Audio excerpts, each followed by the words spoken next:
They said Emma Tonight, Caldwell was finished. I have proof that I People wasn't the whispered it villain. at church, muttered it I was behind the hands in victim. the grocers, spat it out in March the bar 15th, over Mr. watered-down Henderson whiskey. threatened again. He said 4 if we years didn't ago, sell, he'd she'd make ridden us tall disappear. as the best ranch boss in Clayville, proud owner of the sweeping Caldwell Acres, until the night fire swallowed everything she loved, and a venomous rumor burned the rest. Now, with What? nothing but an old A truck and an circus! aching heart, Emma walked That's the enough, battered Mr. dirt Huxley. path You'll toward have your say, Clayville's under monthly oath. livestock auction, jaw set and back straight, refusing to let anyone see We her can limp. choose what our valley The becomes. July sun roasted the crowd in the auction yard. Dust swirled around the stock pens, voices clashed, and the rank smell of sweat, hay, and fear clung to the air.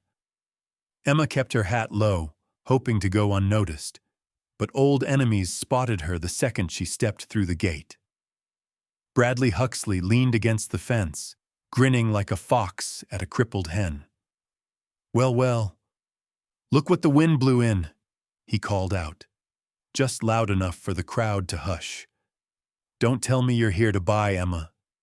Didn't you lose everything?" Emma stared straight ahead. Her hands trembled, but she curled them into fists. She could not afford to show fear, not today. She had only one reason for coming back, and it stood, thin and battered, in Pen 7. A chestnut stallion with a torn left ear, a coat dulled to copper and bones sharp under skin. She recognized him instantly, though it had been 4 years since the night she'd lost him. River. Her River. Once he was the heart of her herd, the wild Mustang she'd tamed herself, fast as a canyon wind, loyal as a blood brother. Now his proud neck drooped, and his eyes were clouded with pain. Emma's breath caught. "No!" A rough laugh sounded behind her. "You looking for ghosts, Caldwell?" One of Huxley's men sneered, chewing on a matchstick. Ignoring him, Emma pressed to the front as the auctioneer, sweat staining his collar, rattled off bids for a pair of half-starved mares. When the stallion's turn came, the crowd grew restless. "Here's a real handful. Nasty brute. Been running wild. Barely worth the feed. Who'll start us off?" River rolled his eyes, nostrils flaring. He sidestepped, threatening to bolt, and a bored handler yanked his lead rope hard. Emma's rage boiled, but she forced herself to breathe. She could see Huxley watching, that satisfied glint in his eye. 100, Emma called. The crowd snickered. "That's generous for a bag of bones," someone shouted. 200, Huxley drawled, smirking. "Always had an eye for lost causes, Emma. You sure you can afford a horse and your pride?" 300, Emma said, voice clear, even as her cheeks burned. Huxley raised an eyebrow. 400. A hush fell over the crowd. Emma hesitated, counting the crumpled bills in her pocket. This was every last dollar she had, maybe less than what she owed the motel. But she saw River's ears flick toward her, heard something desperate in his breath. 500, Emma shouted. Gasps, whispers, a low laugh from Huxley's circle. The auctioneer blinked, looking back and forth, sweat glistening on his forehead. 600. Huxley started, but River lunged, tearing the rope from the handler's grip. The pen erupted in chaos as the stallion crashed through the flimsy gate, hooves pounding the packed earth. Someone screamed, a child wailed, men cursed. River bolted, kicking up a storm of dust, his eyes wild as he charged through the crowd, straight for Emma. "Get out of the way!" a man barked, leaping aside. Emma stood her ground, heart pounding like thunder. River barreled toward her, nostrils wide, muscles trembling. For one breathless second, Emma thought he might trample her. But as he reached her, the stallion skidded to a halt, head lowered, flanks heaving. Emma reached out, hands shaking. "River, it's me. I'm here." The horse blew a shaky breath, nostrils flaring, then pressed his forehead to her chest. The world seemed to stop. The noise, the jeers, the hateful stares. Emma wrapped her arms around his neck, burying her face in his mane, tears stinging her eyes. The auctioneer stared, mouth open. I suppose the lady wins," he stammered. Huxley's expression twisted from amusement to barely disguised fury. "You'll regret this, Caldwell. Mark my words." Emma met his eyes, chin raised. "I already regret letting you ruin my life. But you won't ruin Rivers." Whispers rushed through the crowd, and for a moment the balance shifted. Just a fraction, just a heartbeat. Emma could feel it. Some of these people remembered the woman she'd been before the fire, before the lies, but the spell broke as quickly as it began. Huxley spat on the dirt, eyes cold. "This isn't over." Emma held Rivers' head gently. "No, it's just beginning." The sun burned overhead, the world watching. Emma stood tall, battered but unbroken, with River beside her, a woman and her horse, ready to fight for truth, no matter the cost. Emma had barely managed to get River settled in the corner of the auction yard when the crowd surged around her. Murmurs turned to sharp, mocking laughter, echoing off the warped tin roof of the sale barn. Huxley's men, big, rough-handed, with the swagger of wolves who ran the valley, circled her like they owned the ground she stood on. For a second, Emma felt the familiar chill of isolation. She forced herself to stay upright, squaring her shoulders as she met the sneering eyes trained on her. Huxley strolled over, hands clasped behind his back, boots polished, face smug. "You made a fool of yourself back there, Caldwell," he drawled. "Go ahead and take your nag. I give it a week before you're back here broke again, maybe with less to lose." A knot of anger twisted in Emma's stomach, hot and tight. Her fingers dug into River's mane for strength. She raised her voice, not just to Huxley, but to everyone within earshot. "You want to talk about making fools of people? How about the night my ranch burned? When you showed up with a dozen men and a bottle of whiskey, smiling like a vulture?" A hush swept the crowd. Emma's words rang out, cutting through the summer haze like a branding iron. Huxley's eyes flashed with something dark. "Careful, Emma. Folks might think you're accusing a respectable man." "I am," Emma shouted. "I know what you did. The fire, the threats, all of it. You destroyed my life because you wanted my land." Gasps and sharp intakes of breath rippled through the onlookers. Someone from the back spat on the ground. "She's lost her mind." But then a new voice split the tension. A woman's, clear and unwavering. "Let her speak." It was Deputy Cassidy Mallory, Clayville's only female deputy, tall and broad-shouldered in her dusty uniform. She strode through the crowd, gun holstered, silver badge gleaming in the sun. The townsfolk parted grudgingly, giving her space. "Everyone's heard the rumors," Mallory said, eyes locked on Huxley. "But accusations are serious business. Emma, do you have evidence?" Emma's lips parted, and for a moment her courage faltered. Evidence. All these years, all she'd had were memories, nightmares, and that ugly, unshakable truth no one would believe. Just then, a thin woman with steel-gray hair and the quick movements of a songbird slipped to Emma's side. Hazel Whitmore, longtime friend, former neighbor, known for keeping to herself. She pressed a small, leather-bound book into Emma's trembling hand.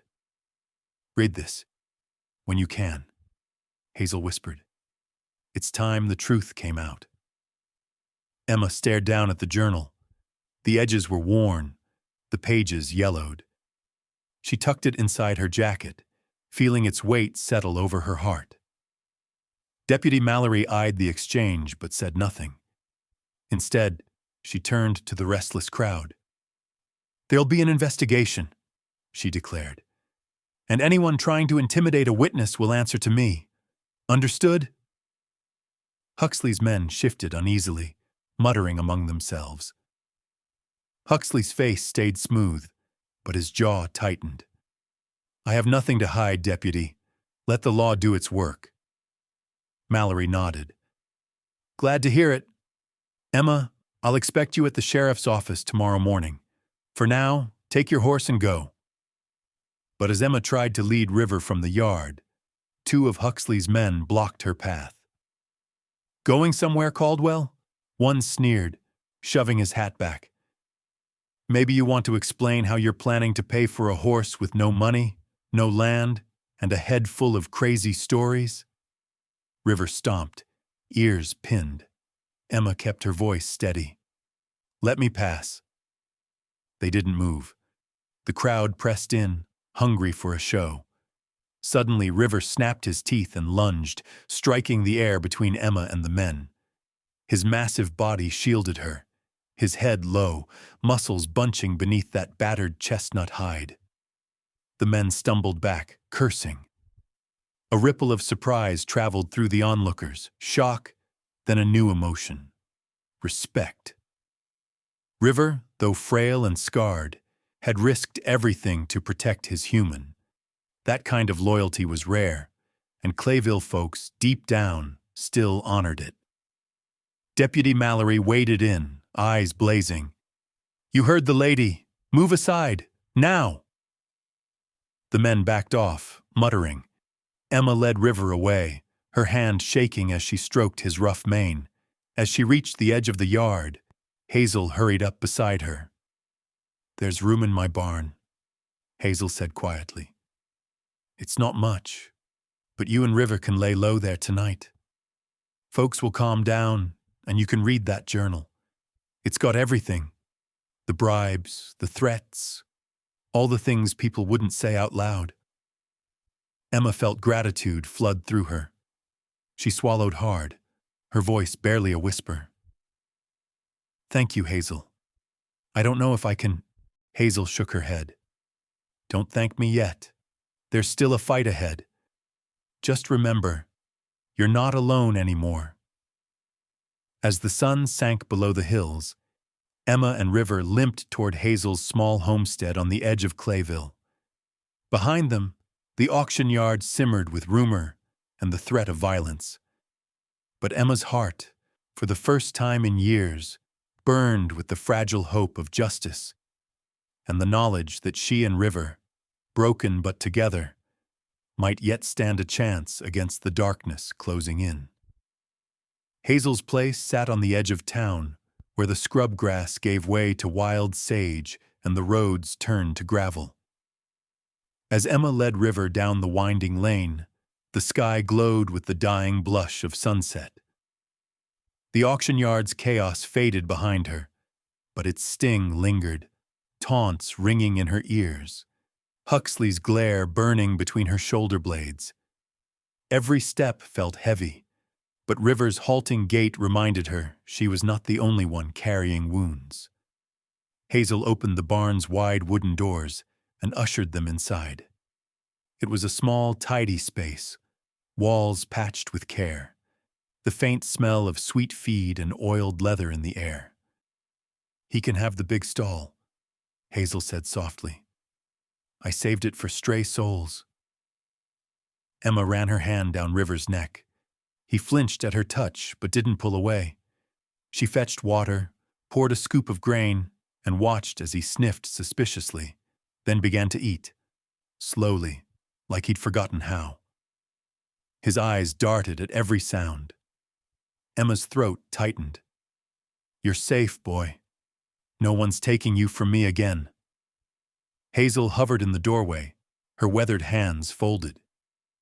"I saw Huxley's men follow you earlier. Best to stay out of sight tonight." Emma nodded, wiping her hands on her jeans. "I'll sleep in the hayloft. I don't want to leave him alone, not after all he's been through." Hazel didn't argue. Instead, She handed Emma a blanket and a lantern. "There's stew on the stove if you're hungry, and don't forget the journal." Emma climbed to the loft, finding a soft patch above River's stall. She sat, legs dangling over the edge, lantern flickering, and opened the little leather-bound book Hazel had pressed into her hands. Its pages were filled with small, neat handwriting, Hazel's, she realized, from years of careful observation and fear. Each entry a record of threats, bribes, whispers exchanged in the shadows. There were names, dates, details about the night of the fire. Men seen riding away from Caldwell Ranch. Huxley's words overheard at the saloon. Reading it was like reopening old wounds. Emma's hands shook, tears slipping down her cheeks as she relived the flames, the shouts, the heat and smoke that stole her world. But beneath the pain, something fierce grew, a hope she had long buried. Maybe, just maybe, the truth could finally see daylight. River stomped below her. Emma peered down, watching as he shifted his weight, still uneasy in the unfamiliar barn. She spoke softly. "Remember when you used to run all night on the range? I'd whistle and you'd come back at dawn, muddy and wild. I never thought I'd see you again, River. I'm sorry it took so long." For the first time, River lifted his head and looked up at her. Not the old fire in his eyes. No, but a question, a spark. Emma smiled, feeling a fragile thread of connection. She wrapped the blanket around her shoulders and tried to sleep, but memories churned in her mind. The smell of burning cedar, the sounds of gunshots, the rumors afterward. Emma Caldwell, reckless, careless, maybe even drunk. Maybe she set the blaze herself. No one had believed her when she said it was Huxley. He had money, friends in high places, and the cold patience to wait until people forgot who the real victim was. A sudden noise jolted her awake, a muffled clatter near the barn. Emma sat up, heart pounding, and peered into the dark. River's ears pricked forward. He let out a low snort. Hazel appeared, carrying an old rifle. "Just me," she whispered. "Town's quieter than it looks, but you can never be too careful these days." Emma exhaled, nerves taut. "Thank you, Hazel, for everything." Hazel set the rifle against the wall and sat beside her. "I remember when you first bought River," she said quietly. "He was wild, mean as a snake. Most folks thought you were a fool to try, but you saw something in him nobody else did." Emma shrugged. "Maybe I just recognized a broken thing. Maybe I thought, if I could save him, I could save myself too." They sat in silence, listening to River eat and the night wind sigh against the boards. When Hazel finally left, Emma opened the journal again, reading every page by lantern light until her eyes blurred. There were secrets here, enough, maybe, to convince the deputy, enough to sway even the coldest hearts in Clayville, if she was brave enough to use them. Down below, River finished his meal and shuffled toward the gate. He turned, gazing up at her. Emma climbed down, wrapped her arms around his battered neck, and for a moment just breathed. River rested his heavy head against her shoulder, the weight strangely comforting. In the small hours, Emma drifted in and out of sleep. She dreamed of fire, of shouting, of hands dragging her away from the burning barn. She dreamed of Huxley's sneer, Hazel's gentle hands, and the old days when the Caldwell Ranch was alive with laughter and hope. As dawn broke, a soft golden light filtered through the cracks in the barn. River lifted his head, ears pricked. Emma opened her eyes to the sound of distant birdsong and the earthy warmth of her friend beside her. She stood, stretched, and opened the big barn doors. The morning air was cool and clean. River stepped out, moving stiffly but with more strength than the night before. Emma led him into the little paddock behind the barn, watching him sniff the breeze, tail flicking. Hazel appeared with coffee and a plate of biscuits. "Looks like he's got some fight left in him after all," she said, smiling. Emma sipped her coffee, hope stirring in her chest. Maybe today, for the first time in a long while, things might start to change. She ran a gentle hand down River's flank. "We're not finished yet, old friend. Not by a long shot." For the first time in years, Emma awoke without fear. Morning sunlight poured through Hazel's kitchen window as she sipped coffee, still half listening for the sound of boots on gravel, half expecting a bang at the door. But outside, River grazed in the little paddock, his coat already showing the faintest hint of its old copper gleam. Emma watched him from the porch, feeling a fragile peace settle over her bones. Hazel sat beside her, hands wrapped around a chipped mug. "You should see some old friends, Emma. Folks who knew you before. All this. Not everyone believes Huxley's lies." Emma's jaw tightened. "They didn't stand up for me either, Hazel. Not when I needed them." Hazel nodded, her eyes soft but unyielding. "Maybe they're ashamed. Maybe they needed proof. You have it now. Use it." Emma finished her coffee and spent the morning brushing River until he shone. The horse's ribs were still visible, but he nickered softly when she approached, nosing her pockets for treats. She laughed for the first time in what felt like years. It was a small, bright sound, but it made River's ears twitch and Hazel look up with a surprised smile. Later, Emma walked into Clayville with her head high, Hazel at her side. The town felt different in daylight. Some people avoided her gaze, but others nodded, uncertain but not unfriendly. She made her way to the feed store, where an old friend, Walt Sanders, worked behind the counter. Walt's face lit up in surprise. "Emma Caldwell, back from the dead. I heard what happened at the auction. Took guts to stand up to Huxley in front of everyone." Emma shrugged, self-conscious. "Just did what was right." Walt leaned in, dropping his voice. "You know, there's folks around here who always thought something was off about that fire. My cousin saw men riding away from your ranch that night. Strangers, not your crew.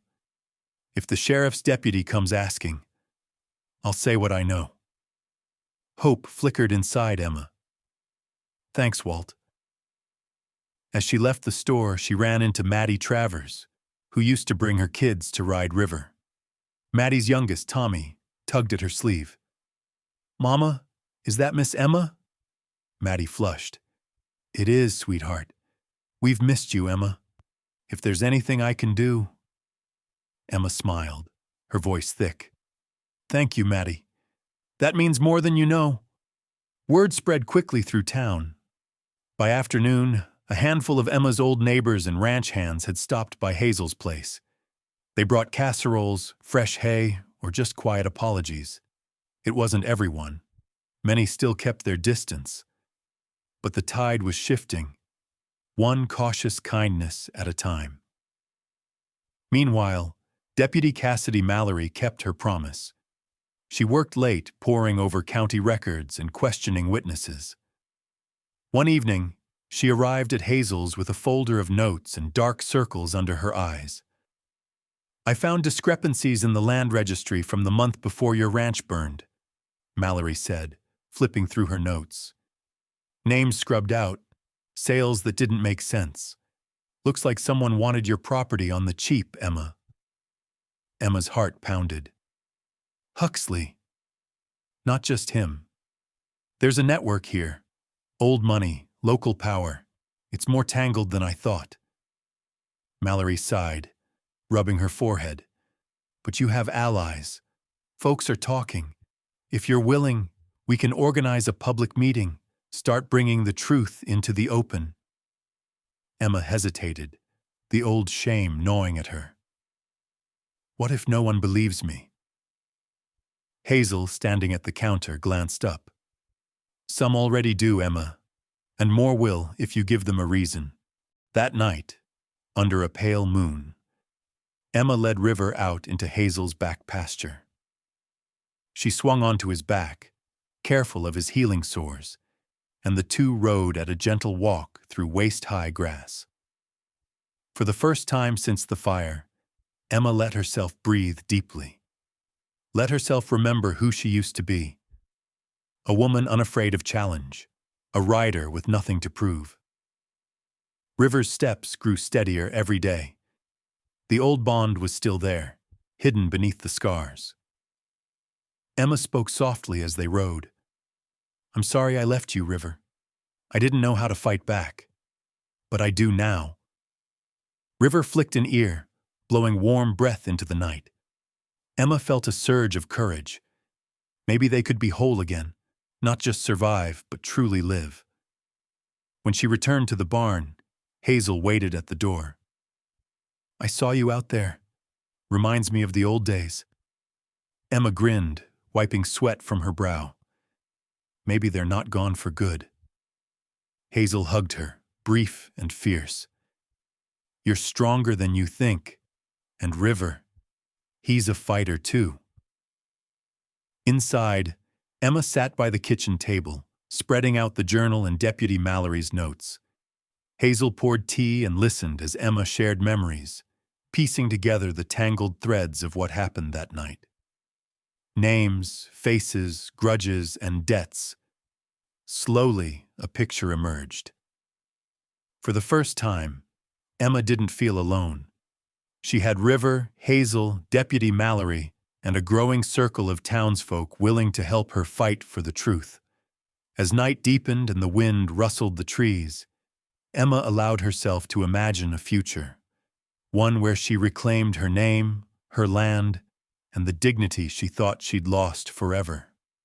In the silence of Hazel's kitchen, the bonds of friendship and loyalty grew stronger, weaving a safety net under Emma's battered heart. Tomorrow would bring new battles, but for tonight, she belonged, here, with her horse, her friends, and a hope that refused to die. For a few brief days, Emma felt hope flicker in Clayville. Her old friends returning, River regaining his strength, Deputy Mallory working behind the scenes. But as word spread about Emma's accusations and the whispers of evidence mounting against Huxley, the shadows around her seemed to grow teeth. It started small. Someone knocked over the fence at Hazel's place late one night, letting River loose in the pasture. Emma found him at dawn, winded but unharmed, standing at the far edge of the field, eyes rolling. Hazel's gate latch had been broken clean through. Emma fixed it, hands trembling, her stomach tight with dread. Hazel said nothing, but her eyes grew sharper. She began sleeping with the old rifle beside her bed. The next day, Walt Sanders arrived with worry in his face. You best be careful, Emma.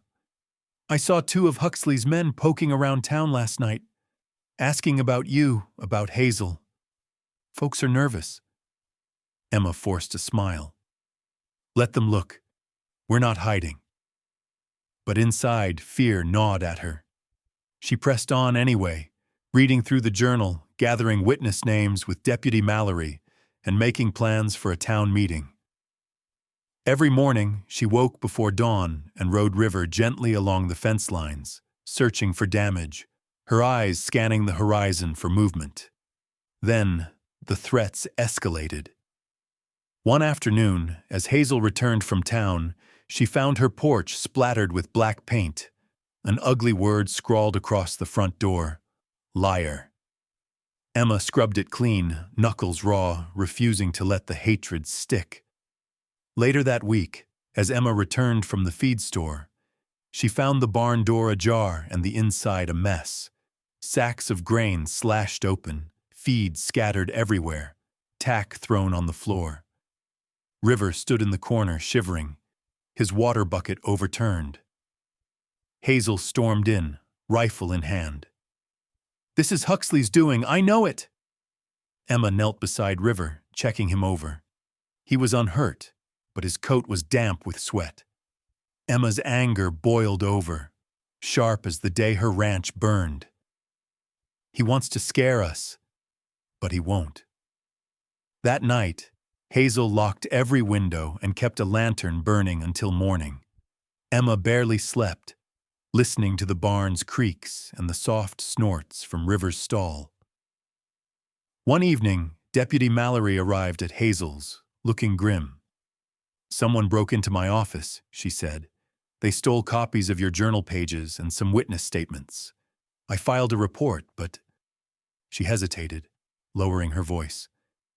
"Emma, Huxley's got friends everywhere. We need to move fast. I've doubled patrols near Hazel's, and I want you to go public, with everything. The more eyes on this, the safer you'll be." Emma felt exhaustion and determination war in her chest. "If it'll help, I'll do it. I won't hide anymore." Hazel nodded, pride in her eyes. That's the Emma Caldwell I remember, but the danger only grew. One night, Emma was brushing River in the barn when she noticed something strange. His feed smelled off, sharp and bitter. Suspicion prickled at her skin. She carried the bucket outside, gagging at the stench, and poured the feed out onto the dirt. There, mixed with the grain, were bluish pellets. Rat poison. Emma's hands shook so hard she could barely stand. If she'd fed River that night, he would have died. She stumbled back into the house, breath ragged. "Hazel, someone tried to poison River." Hazel gripped Emma's shoulders, steadying her. "He's all right. You caught it in time. We'll tell the deputy. She'll add it to the list. Emma, you can't let him scare you now." Emma nodded, tears blurring her vision. She wrapped her arms around River's neck, breathing in his warm scent, vowing silently that nothing, not Huxley, not his men, not the poisoned hate of Clayville, would take her friend from her again. Deputy Mallory arrived within the hour, examining the tainted feed and taking samples for evidence. "This is attempted animal cruelty at the very least," she said. "And it proves someone's desperate. We're close, Emma. That's why they're coming after you." Emma swallowed, voice raw. "What do we do?" Mallory's jaw was set. "We go public. Tomorrow night you stand in front of the whole town and tell your story. Hazel and I will back you up. You have more supporters than you think." Hazel squeezed Emma's hand. "And I'll keep watch tonight. Nobody's getting past me." Emma spent that night writing out every memory of the fire, every threat, every detail Hazel's journal had unearthed. She sat by River, candle burning low, until exhaustion dragged her under. In her dreams, she saw flames, shadows, and River standing guard, bigger and braver than any monster. At dawn, Emma led River into the first pale light, stroking his mane, whispering words of comfort she wasn't sure she believed herself. He nuzzled her, soft and warm and alive. That, at least, was real. Later that day, she found Walt and Maddie waiting by Hazel's gate.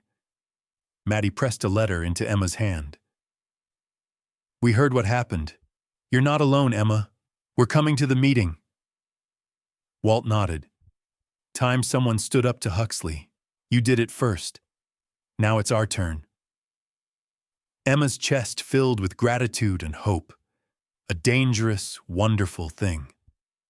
Night fell, and as Emma looked out over Hazel's fields, River grazing peacefully in the dusk, she realized that the threats, though terrifying, could not drown out the voices rising up around her. For the first time since the fire, Emma Caldwell felt the ground shift beneath her feet, not with fear, but with the promise of a new beginning, just within reach. The air in Hazel's kitchen crackled with purpose. For days, Emma had steeled herself for this moment. Her story laid out on crumpled pages, evidence tucked in a battered satchel, nerves worn raw. Hazel placed a steadying hand on her arm as Emma stared at her reflection in the window, rehearsing the words she would soon speak to the entire town.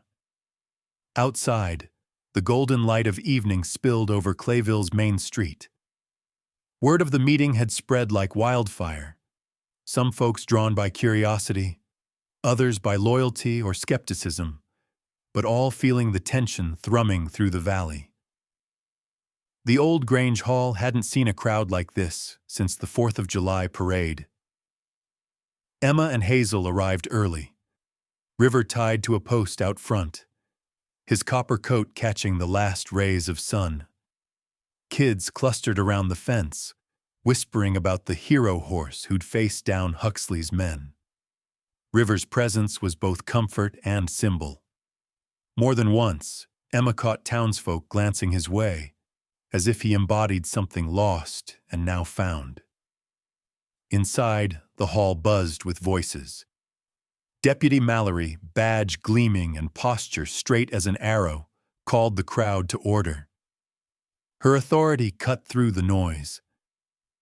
"Settle down, folks. You're here tonight to listen. Maybe learn the truth about what happened to Emma Caldwell and her ranch, and what's been happening in Clayville." Emma's hands shook as she took the stage. For a moment, memories crowded her. Jeers from the auction, years of exile, the fire. Then she saw River's steady gaze through the open door, felt Hazel's reassuring nod, and found her courage. She spoke plainly, voice quivering but growing stronger. 4 years ago, I lost everything. My land, my name, my best friend. I was called careless, a liar, even a criminal. But tonight, I have proof that I wasn't the villain. I was the victim. She held up Hazel's journal for all to see. This book contains accounts of threats, bribes, and a pattern of behavior meant to scare honest folks off their land. It names names, some you'll recognize, and it details what happened the night of the fire. There are witnesses, there's evidence, and I'm not afraid anymore. A hush swept over the crowd as Emma read excerpts, dates of unexplained property damage, accounts of Huxley's men intimidating ranchers, and even a page describing a secret meeting in Huxley's barn on the night her ranch burned. She listed the witnesses Hazel had tracked. Walt Sanders, who'd seen riders fleeing the Caldwell place, and Maddie Travers, who'd heard Huxley boast at the saloon. Deputy Mallory took over, her voice measured and grave. "We will investigate these claims thoroughly, but we need your help. Anyone with information, anyone who saw or heard something strange the night of the fire, step forward now, or come see me after." The room crackled with uncertainty. For a long moment, no one moved. Then, slowly, Walt stood, clearing his throat. "I remember what I saw. I should have spoken up sooner. Those men weren't Emma's, weren't locals either. I saw Huxley pay them right after." Maddie nodded. "He bragged about finally getting what he wanted. I heard it myself."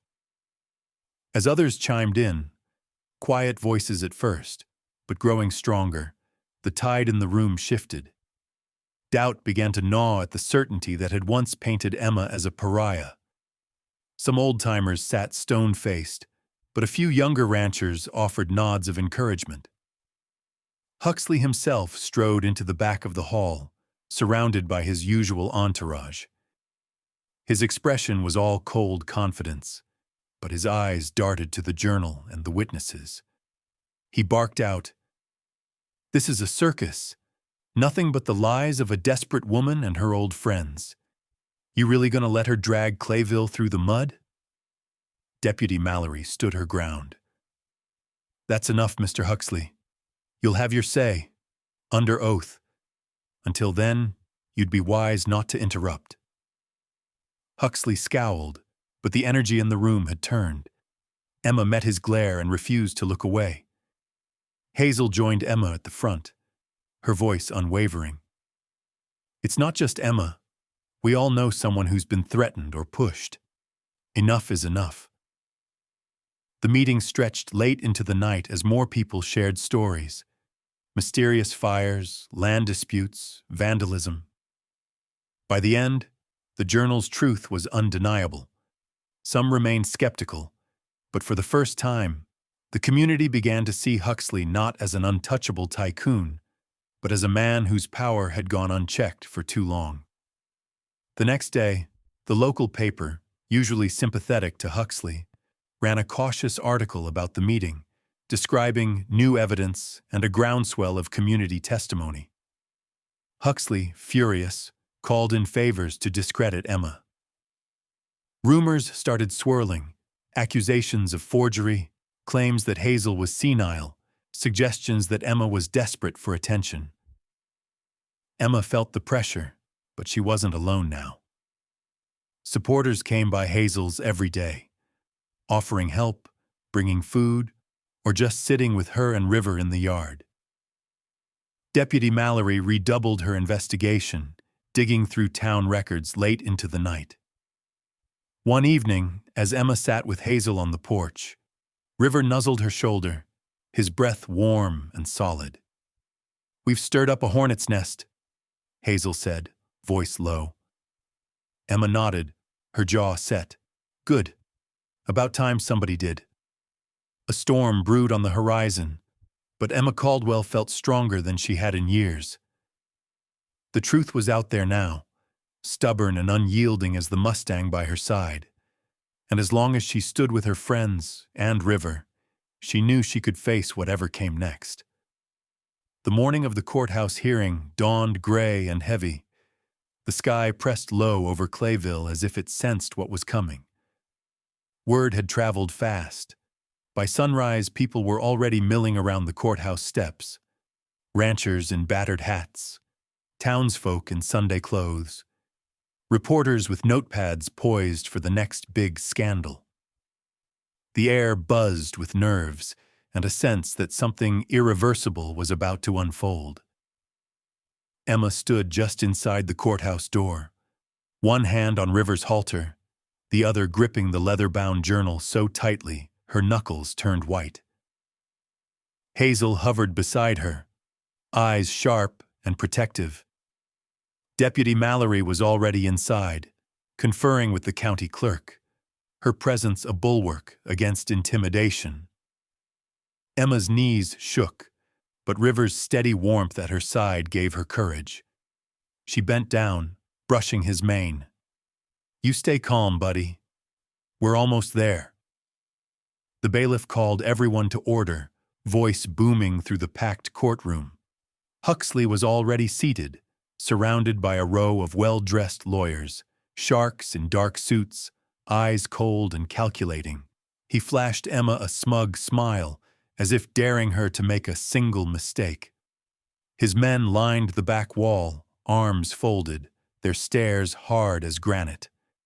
The judge, an old man with a reputation for fairness, adjusted his glasses and nodded to Deputy Mallory. "Proceed, Deputy. Let's get to the bottom of this business." Deputy Mallory stood, confidence radiating from her every movement. "Your Honor, this hearing concerns the arson at Caldwell Ranch, suspected intimidation of local citizens, and possible land fraud. I'll begin by entering new evidence into the record. This journal, kept by Hazel Whitmore, documents threats and bribes linked to Mr. Huxley."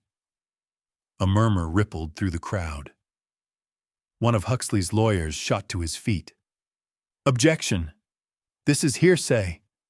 Unsubstantiated accusations from an old woman with an obvious bias." The judge silenced him with a glance. "Let the deputy speak. You'll have your chance." Mallory pressed on, calm and precise. She read passages from the journal. Dates, names, dollar amounts, patterns of behavior that pointed to systematic abuse of power. Then she called her first witness.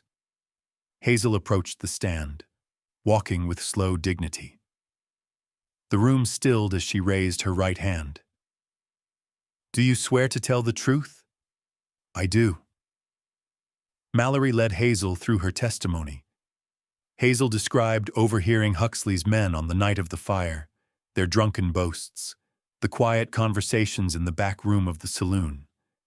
She spoke of bribes, money passed in envelopes, promises whispered in the dark. Her voice never wavered. Huxley's lead attorney pounced during cross-examination. "Ms. Whitmore, isn't it true you and Ms. Caldwell have been friends for years? Isn't it possible your memory is influenced by loyalty?" Hazel's gaze was steady. "My loyalty is to the truth. I saw what I saw. I wrote it down so I wouldn't forget." The attorney tried to rattle her, but Hazel's answers were clear, unshakable. The judge made notes, face unreadable. Next came Walt Sanders and Maddie Travers, both confirming the suspicious activity and Huxley's comments the night of the fire. The evidence built up, one account after another, each witness painting a clearer picture of Huxley's greed and manipulation. But Huxley wasn't done. His lawyers called Emma to the stand and did everything they could to destroy her. They dredged up her financial losses, her years of exile, the rumors that still stuck to her like burrs. "Isn't it true you were careless with fire? That you had debts you couldn't pay? That you might have been desperate for a new start?" Emma felt her cheeks burn, but she held her ground. "None of that explains the threats, the bribes, the witnesses who saw your client's men at my ranch the night it burned.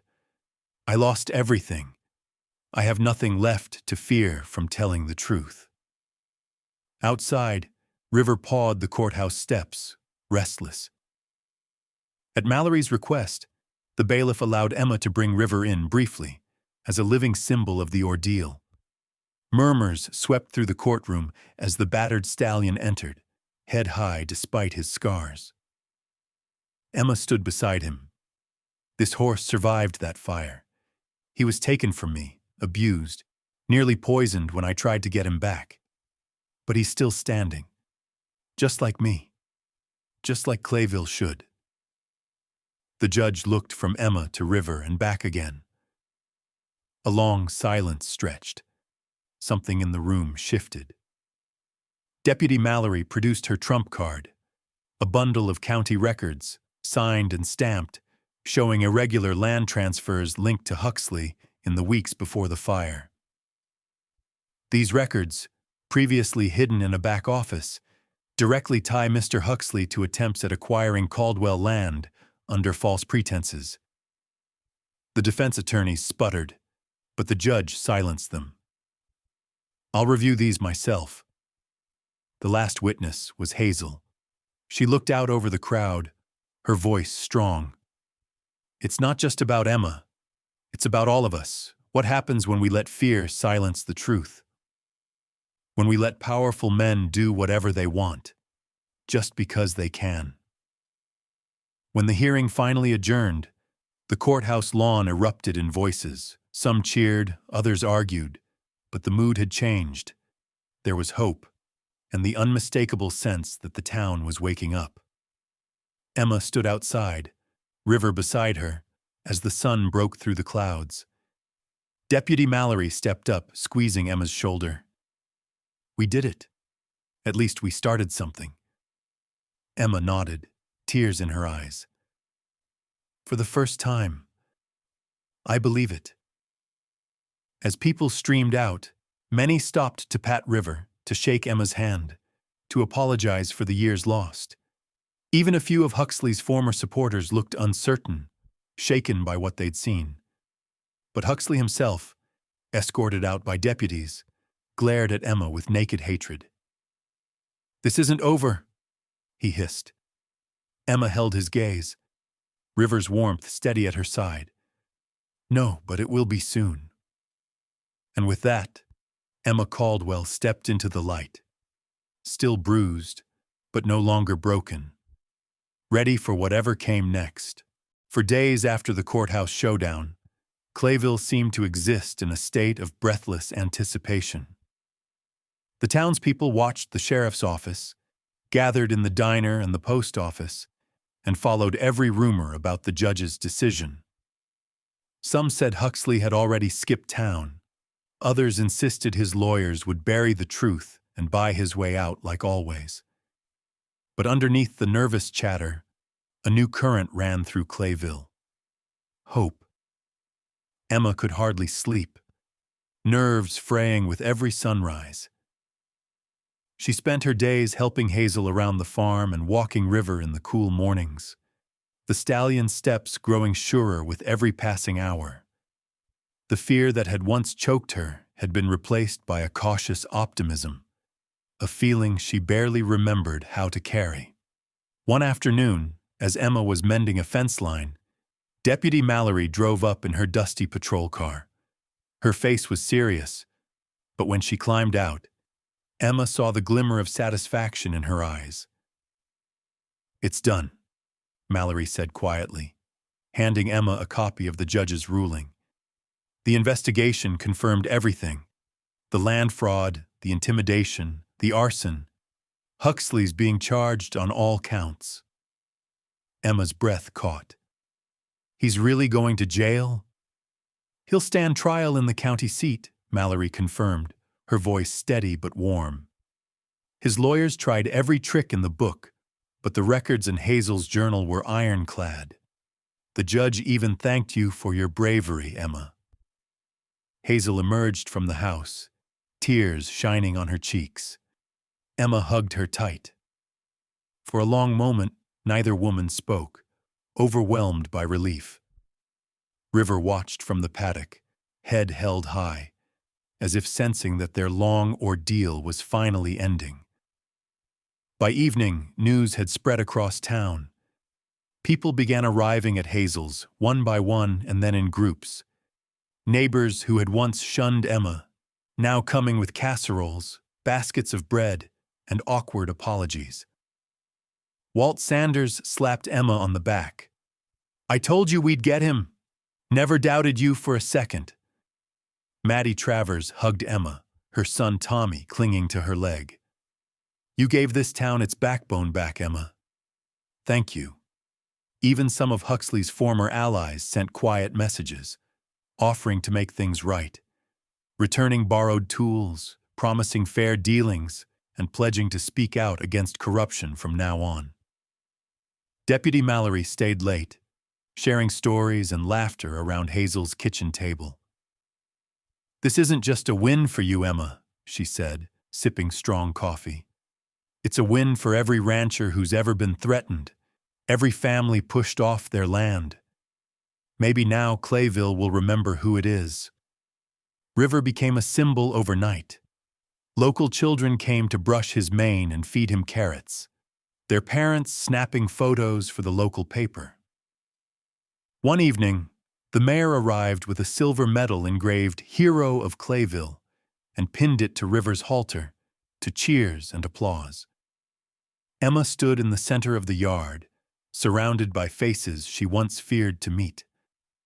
Her eyes welled with tears, not from pain, but from a kind of joy she'd never expected to feel again. Hazel squeezed her hand. "You did it, girl. You brought us back." The next morning, Emma rode River into town. The ride was slow, deliberate, a statement that she was no longer hiding. People stepped out onto their porches to wave, some even clapping as she passed.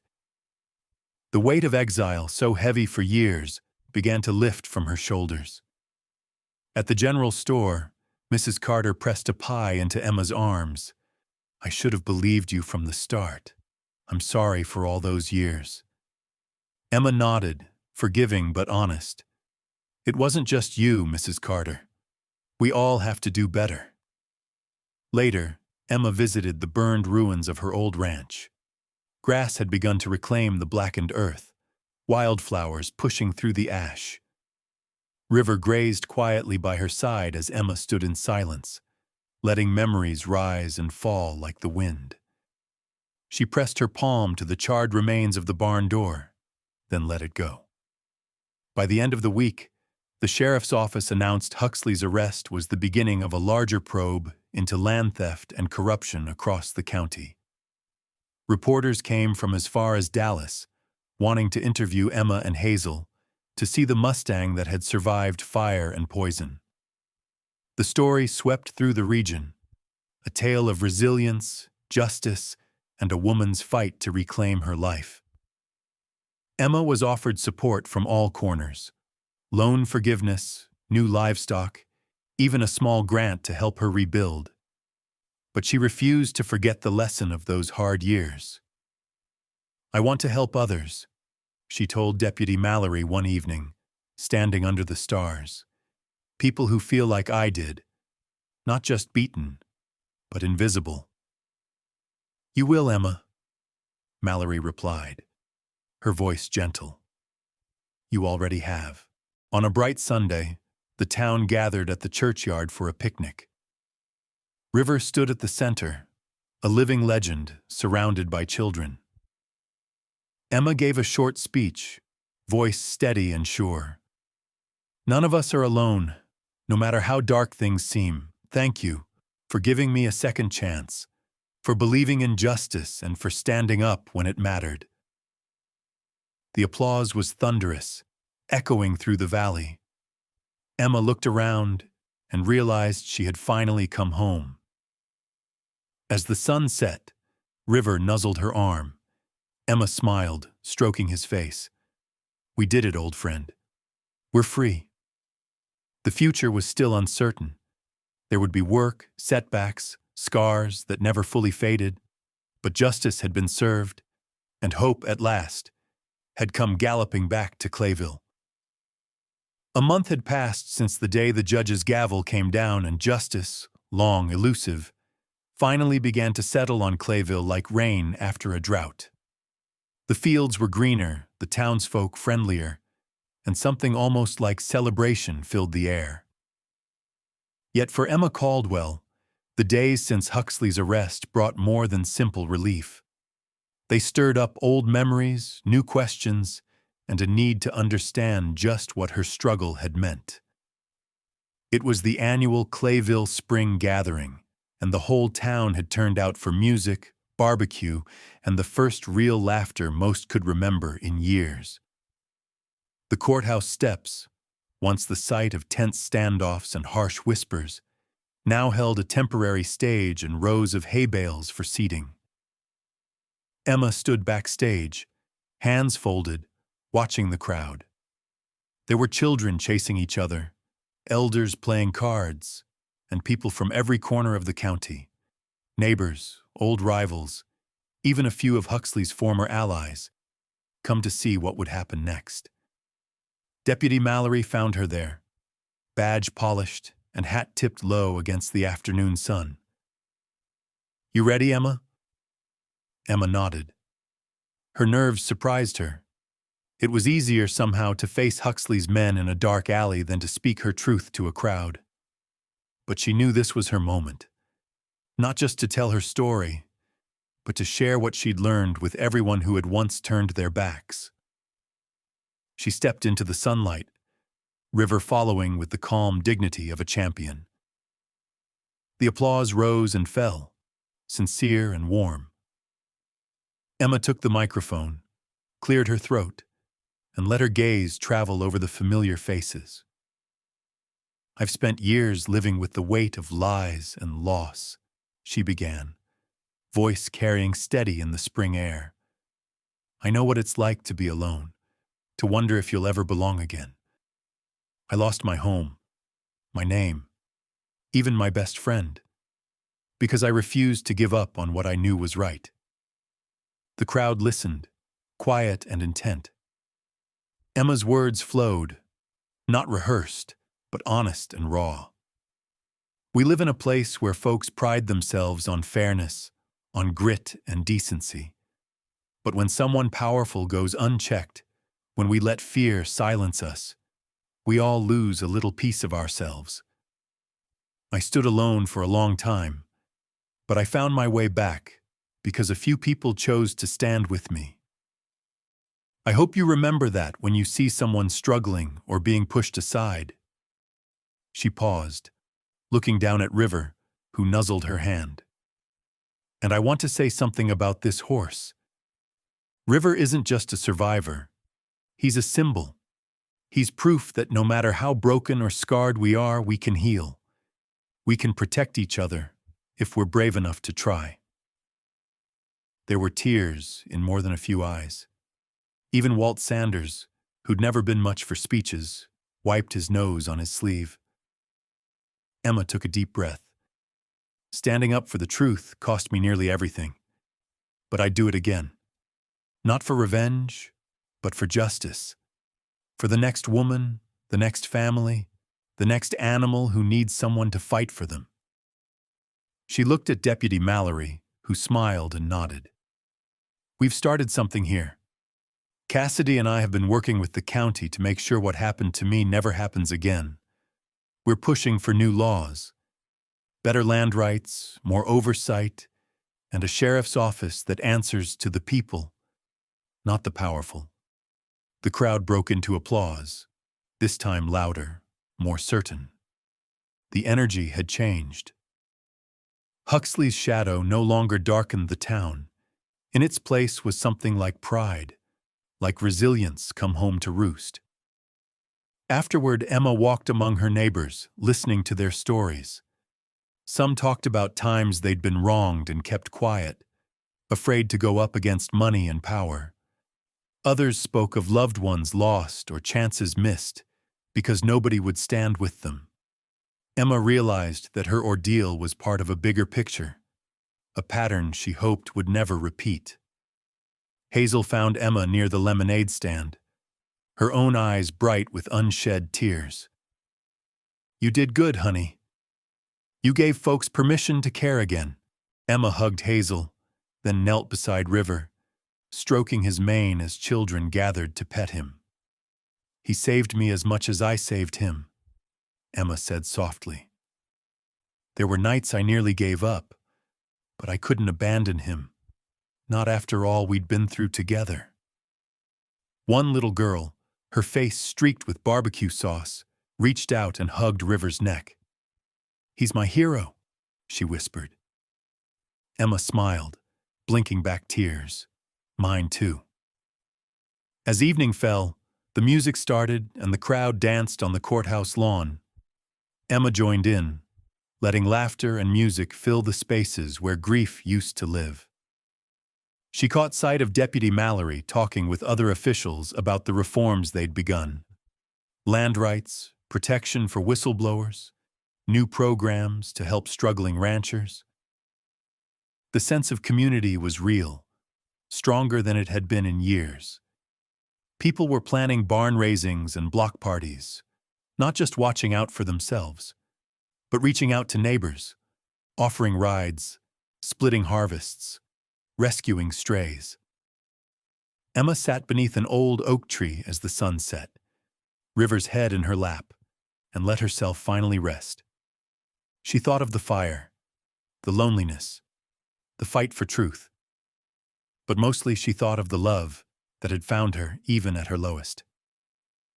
Thank you, she whispered, to River, to Hazel, to the town itself. No one could undo the past, but together they had changed the future.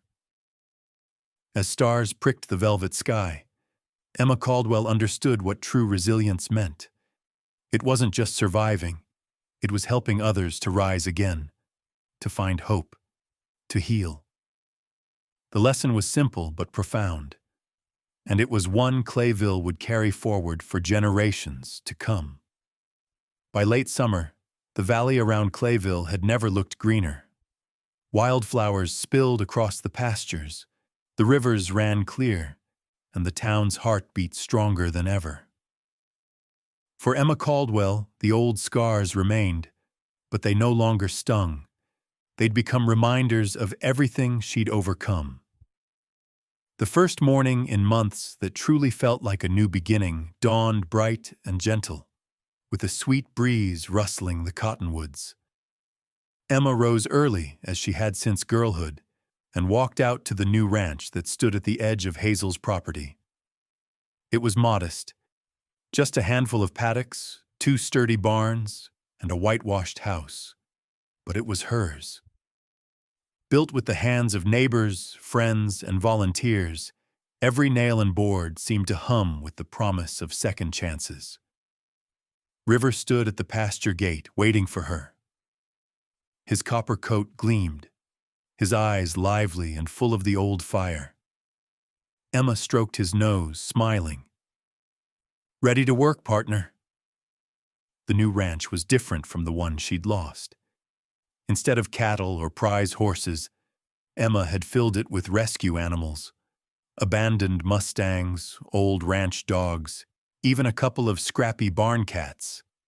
Each animal carried its own story of loss, but also resilience, and each was treated with the same care and dignity that had saved River. But that wasn't all. Emma had opened her doors to the town's troubled youth, kids whose parents struggled, orphans, runaways, and anyone who needed a safe place to land. They learned to feed and brush the horses, mend fences, and ride with kindness instead of force. They listened to Emma's stories, learned about courage and honesty, and saw firsthand what it meant to fight for the truth. One boy, Micah, had been sent by a judge after getting caught stealing. He was angry, silent, and distrustful. On his first day, he tried to run away, but River cornered him at the fence, snorting and stamping until Micah gave up. It was the first time Emma saw him smile. By the end of the summer, Micah was helping younger kids with their chores and reading to the smallest foal in the barn. Hazel became a fixture at the ranch, teaching the children how to garden, bake bread, and keep a journal. Deputy Mallory visited often, sometimes in uniform, sometimes not, bringing supplies and stories about the changes sweeping the county. More women ran for office. Land rights were better protected.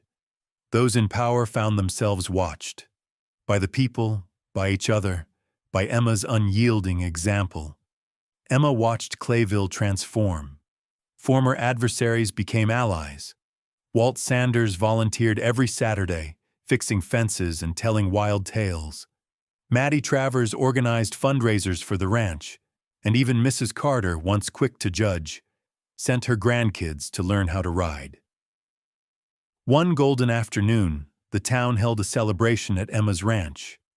The kids painted a big sign, Caldwell's Haven, a place for second chances.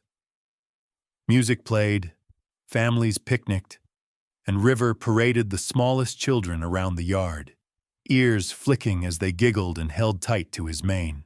Emma gave a short speech, her voice steady and warm. "This ranch isn't just for me, or even for River. It's for anyone who's ever been pushed out, broken down, or left behind. We don't heal by forgetting the past, but by choosing every day to build something better. If you need help, you're welcome here." The applause was thunderous, echoing over the fields. Emma looked out at the crowd. So many faces she'd once feared, now lit with gratitude and pride. Later, as dusk settled, Emma saddled River and rode to the far edge of her land. The horizon burned gold, the air filled with the songs of crickets and the sweet smell of hay. She paused at the top of the old ridge, looking out over the fields where her first ranch had stood and fallen, then at the new pastures below, full of life and laughter. Hazel joined her, leading a gentle mare. "You did it, Emma. You changed this place. For all of us." Emma nodded, emotion catching in her throat. "I couldn't have done it alone. Not without you, or Deputy Mallory, or River. Not without this town." Hazel squeezed her hand. "You made us brave, honey. You reminded us what matters." Emma let River graze as she looked up at the sky. The past may scar us, but only courage, truth, and love can set us free. She rode back through the growing dusk, children waving from the porch, River prancing beside her. Tomorrow would bring new challenges, a sick foal, a broken fence, a troubled kid with a heavy heart. But Emma no longer faced them alone. As the stars brightened, Emma felt a peace she'd never known. She'd lost nearly everything, but in fighting for justice, she'd found a family, a community, and a purpose that would outlast any storm. And so the story of Emma Caldwell, once broken and cast out, became the story of Clayville itself, a place where no injustice was too great to challenge, and where every broken spirit, human or animal, could find hope and healing if someone was brave enough to fight for them.